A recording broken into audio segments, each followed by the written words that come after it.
The Wolf and the Crow. The sun hung low over the frozen expanse of the northern wastes, its pale light barely piercing the heavy gray clouds that blanketed the sky.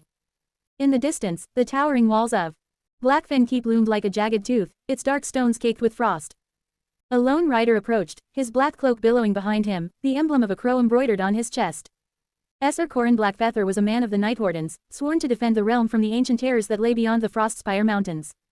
His dark hair was streaked with gray, his face lined with the weight of years spent in the cold and shadow.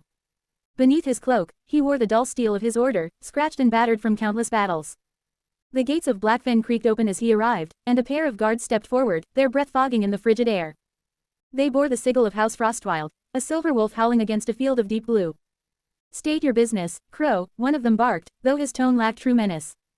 "I seek an audience with Lady Nissa Frostwild," Corin replied, his voice low and measured. The guards exchanged glances before nodding. "Follow us." Blackfen's great hall was colder than Corin had expected, though the massive hearth at its center blazed with fire. Tapestries depicting long-dead Frostwild lords and their victories against rival houses hung on the stone walls, their colors faded but their stories still fierce. Lady Nissa sat at the head of a long wooden table, her presence as sharp and unyielding as the winter winds that battered the keep.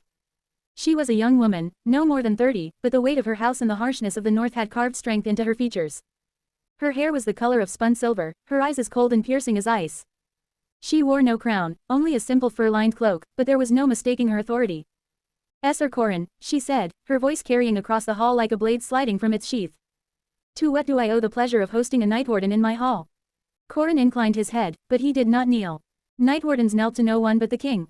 "Beyond the Frostspire, I come with grim tidings, my lady. The dead are stirring beyond the mountains." A murmur rippled through the room.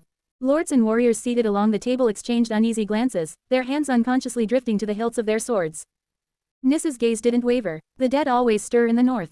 You'll have to be more specific, Esser Corin." "This is no small raiding party of frost ghouls or wights," Corin said, his voice grave. "This is a legion. I've seen them with my own eyes, a host of pale figures marching south, led by something unnatural. A shadow in the shape of a man, with eyes like frozen stars." At that, Nissa stiffened. "The Frostshade," she whispered. Corin nodded. "The old tales speak true. It has returned." The hall fell silent, the weight of Corin's words settling over the assembled lords like a shroud. Finally, Nissa rose to her feet. "If what you say is true, then Blackfen will not stand alone. House Frostwild has always defended the north against the darkness." "Brave words," Corin said, his tone carefully neutral. "But bravery alone will not win this fight. You need allies, my lady. The southern lords must be warned.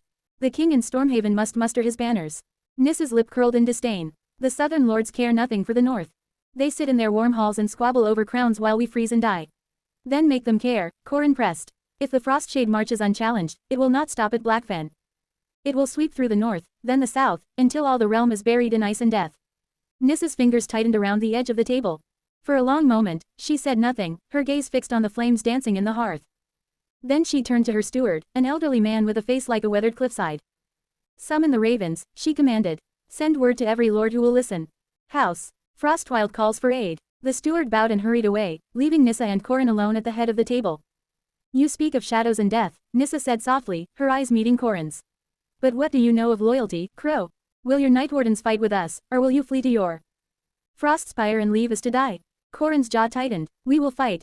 But I warn you, my lady, this war will not be won with swords and fire alone. The Frostshade is no mere foe. It is an ancient evil, older than your house, older than this keep. If we are to survive, we must uncover its weaknesses and strike before it consumes us all." Nissa regarded him for a moment, then nodded. "Very well, Esser Corin. You've brought us the storm. Now show us how to weather it." As the wind howled beyond the walls of Blackfen, Corin felt the weight of the task ahead. The Frostshade's shadow loomed ever closer, and the wolf and the crow would have to stand together, or fall to the darkness.